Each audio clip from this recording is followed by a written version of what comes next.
আমরা তো এখন এমন একটা দুনিয়ায় আছি যেখানে জীবনের প্রায় সবকিছুই ডিজিটাল ডেটার ওপর নির্ভরশীল।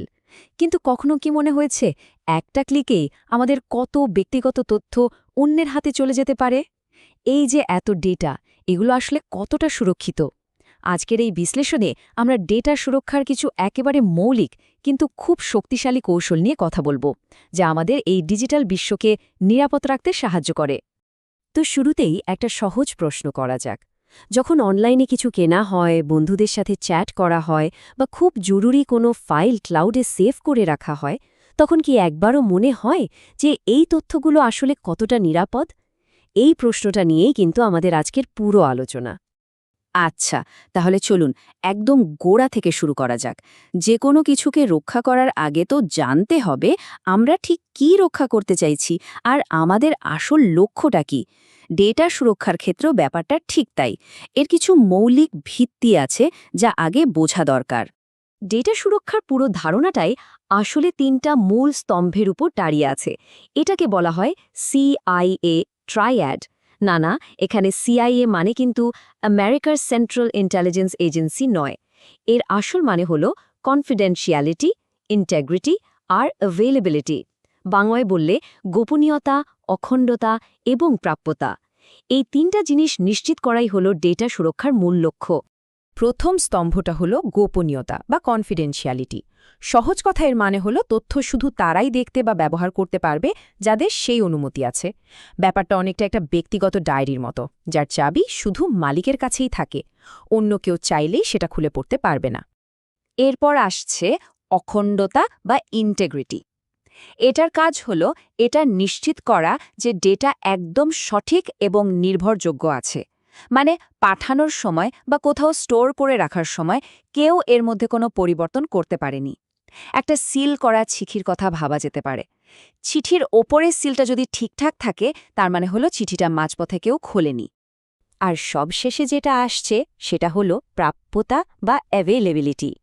এর মানে হলো যাদের অনুমতি আছে তারা যেন প্রয়োজনের সময় ঠিকঠাকভাবে ডেটাটা ব্যবহার করতে পারেন। যেমন ধরুন একটা এটিএম মেশিন, যখনই টাকার দরকার তখনই যেন সেটা থেকে টাকা তোলা যায়। সিস্টেম যদি ডাউন থাকে তাহলে তো সেই ডেটার কোনো মানেই থাকে না, তাই না? তো আমরা তো মূল ভিত্তিগুলো বুঝে গেলাম। এখন প্রশ্ন হলো এগুলো বাস্তবে কিভাবে কাজ করে। চলুন সুরক্ষার প্রথম স্তরটা দেখি। এটা অনেকটা আমাদের ডেটাকে একটা ডিজিটাল সিন্দুকে তালা দিয়ে রাখার মতো। আর এই সিন্দুকের নাম হল এনক্রিপশন। একেবারে সহজ ভাষায় বলতে গেলে এনক্রিপশন হলো সাধারণ পাঠযোগ্য ডেটাকে একটা দুর্বোধ্য কোডে বদলে ফেলার একটা প্রক্রিয়া।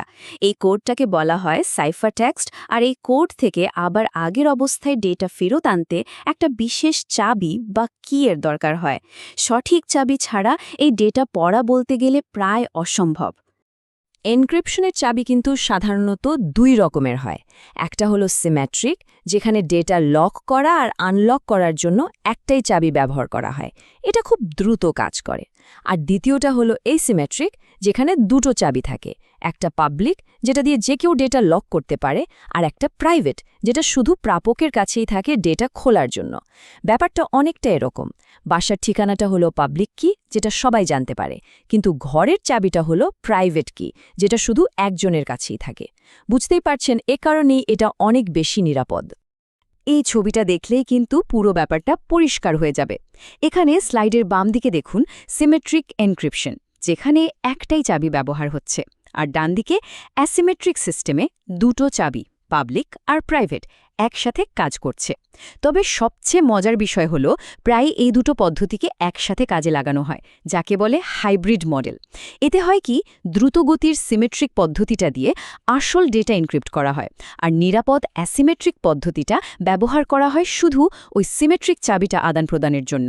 এভাবেই আমাদের ডেটা সুরক্ষিত থাকে, সেটা হার্ড ড্রাইভে স্থির অবস্থাতেই থাকুক বা ইন্টারনেটের মাধ্যমে এক জায়গা থেকে অন্য জায়গায় যাক। মজার ব্যাপার হলো আমরা কিন্তু প্রায় প্রতিদিনই এই এনক্রিপশন ব্যবহার করছি, হয়তো নিজের অজান্তেই।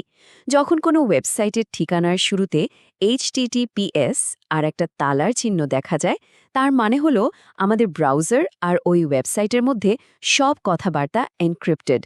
ভিপিএন ব্যবহার করার সময় ফোনের ফুল ডিস্ক এনক্রিপশন, এমনকি আমাদের পাসওয়ার্ড সুরক্ষিত রাখার পেছনেও কিন্তু এই প্রযুক্তিটাই কাজ করে।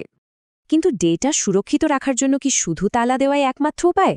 না, এর চেয়েও মজার একটা কৌশল আছে। সেটা হলো ডেটাকে সবার চোখের সামনেই এমনভাবে লুকিয়ে রাখা যেখানে কেউ সন্দেহও করবে না যে ওখানে কোনো গোপন তথ্য থাকতে পারে। এই অদ্ভুত কৌশলটার নাম হল স্টেগানোগ্রাফি। স্টেগানোগ্রাফি হল একটা সাধারণ ফাইলের ভেতরে, যেমন ধরুন একটা ছবি বা একটা অডিও ফাইলের ভেতরে অন্য কোনো গোপন ডেটা লুকিয়ে রাখার একটা শিল্প। ব্যাপারটা অনেকটা অদৃশ্য কালি দিয়ে লেখার মতো।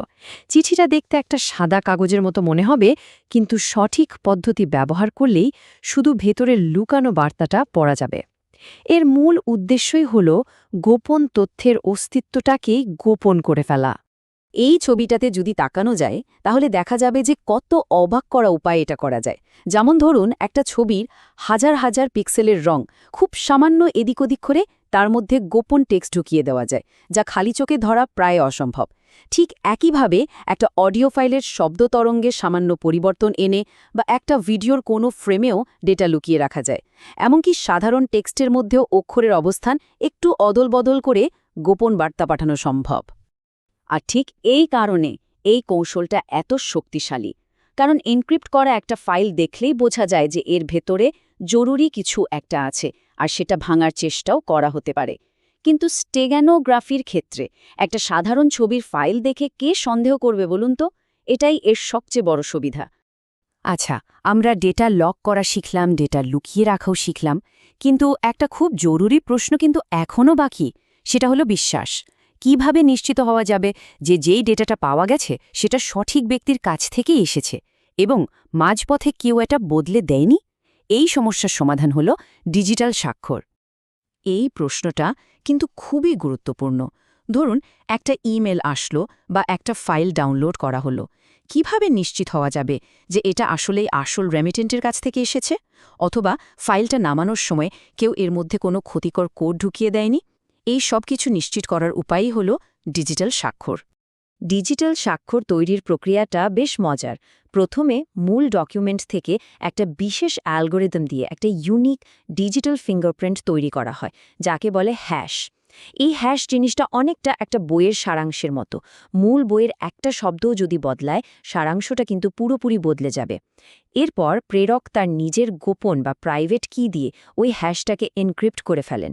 এই এনক্রিপ্ট করা হ্যাশটাই হলো ডিজিটাল স্বাক্ষর, যেটা মূল ডকুমেন্টের সাথে জুড়ে দেওয়া হয়। এই ছবিটা পুরো প্রক্রিয়াটা খুব ভালোভাবে দেখাচ্ছে। বাম দিকে দেখুন, প্রাপক যখন ডকুমেন্টটা পান তখন তিনি প্রেরকের পাবলিক কি ব্যবহার করে স্বাক্ষরটা ডিক্রিপ্ট করেন আর মূল হ্যাশটা ফেরত পান। এরপর তিনি নিজে ওই পাওয়ার ডকুমেন্ট থেকে আর একটা নতুন হ্যাশ তৈরি করেন। এবার স্লাইডের মাঝখানে দেখুন, এই দুটো হ্যাশ মেলানো হচ্ছে।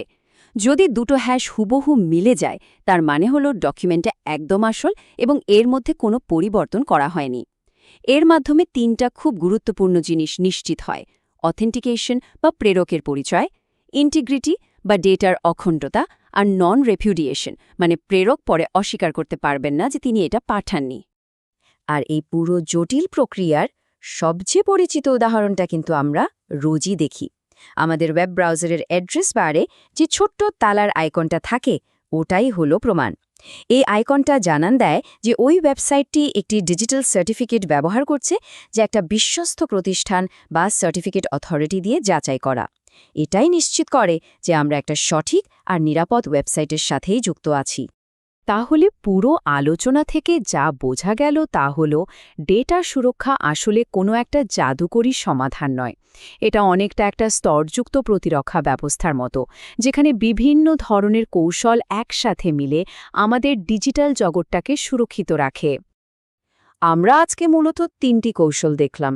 এনক্রিপশন, ডেটাকে একটা ডিজিটাল সিন্ধুকে তালা দিয়ে রাখে; স্টেগানোগ্রাফি, সেই ডেটার অস্তিত্বটাকেই সবার চোখের আড়ালে লুকিয়ে ফেলে; আর ডিজিটাল স্বাক্ষর, এটা নিশ্চিত করে যে ডেটাটার সঠিক উৎস থেকে এসেছে এবং এটা পুরোপুরি বিশ্বাসযোগ্য।